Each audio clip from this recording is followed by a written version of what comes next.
വിളിച്ചത് കർത്താവിന്റെ നാമത്തിൽ സ്നേഹവന്ദനം. 2 സാമുവേൽ 7:29. അടിയന്റെ കുടുംബം അങ്ങയുടെ മുമ്പിൽ നിന്ന് ഒരിക്കലും മാറിപ്പോകാതിരിക്കേണ്ടതിന് അതിനെ അനുഗ്രഹിക്കുവാൻ തിരുവുള്ളമാകണമെന്ന്. കത്തോലിക്ക വിശ്വാസമനുസരിച്ച് കുടുംബം എന്നത് അപ്പനും അമ്മയും മക്കളും അടങ്ങിയ സ്നേഹം കൂട്ടായ്മയാണ്. 2ാം വെട്ടിക്കൻ കൗൺസിൽ കുടുംബം ഒരു ഗാർഹിക സഭയാണെന്ന് പറയുന്നു. സ്നേഹം ജീവിക്കുന്ന സമൂഹമാണ് കുടുംബം. കുടുംബജീവിതം മനുഷ്യന്റെ കണ്ടുപിടുത്തമല്ല, സൃഷ്ടാവായ ദൈവത്തിന്റെ പദ്ധതിയിൽ രൂപപ്പെടുന്നതാണ്. ത്രിയേക ദൈവത്തിന്റെ പ്രതിച്ഛായയായ കുടുംബം ഒരു ദേവാലയമാണ്.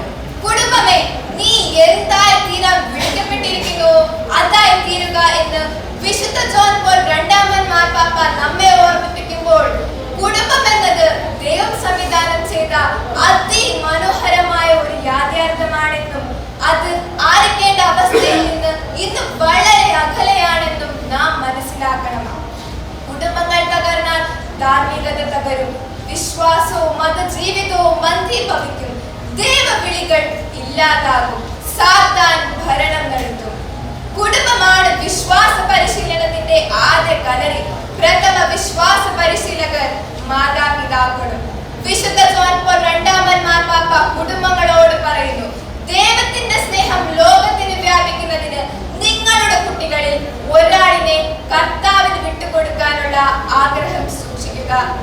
മാതാപിതാക്കൾ സുവിശേഷ മൂല്യങ്ങൾ അനുസരിച്ച് ജീവിച്ചില്ലെങ്കിൽ യുവാവിനോ യുവതിക്കോ വിളി തിരിച്ചറിയുവാനും നേരിടേണ്ട ത്യാഗങ്ങളുടെ ആവശ്യം മനസ്സിലാക്കാനും സമ്പാദിക്കേണ്ട ലക്ഷ്യത്തിന്റെ സൗന്ദര്യം വിലമതിക്കാനും പ്രയാസമാകുന്നത് ഓർക്കേണ്ടതാണ്. എന്തെന്നാൽ കുടുംബങ്ങളിലാണ് ദൈവത്തിനും മറ്റുള്ളവർക്കും സ്വയം നൽകുന്ന സ്നേഹത്തിന്റെ ആദ്യാനുഭവം ഉടലെടുക്കുന്നത്.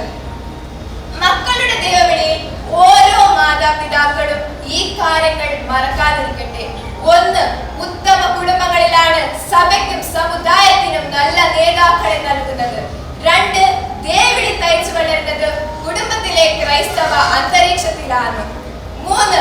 മക്കളുടെ ദേവിളി പ്രോത്സാഹിപ്പിക്കുക, മാർഗദർശനങ്ങൾ നൽകുക, വളർത്തിയെടുക്കുക. 4.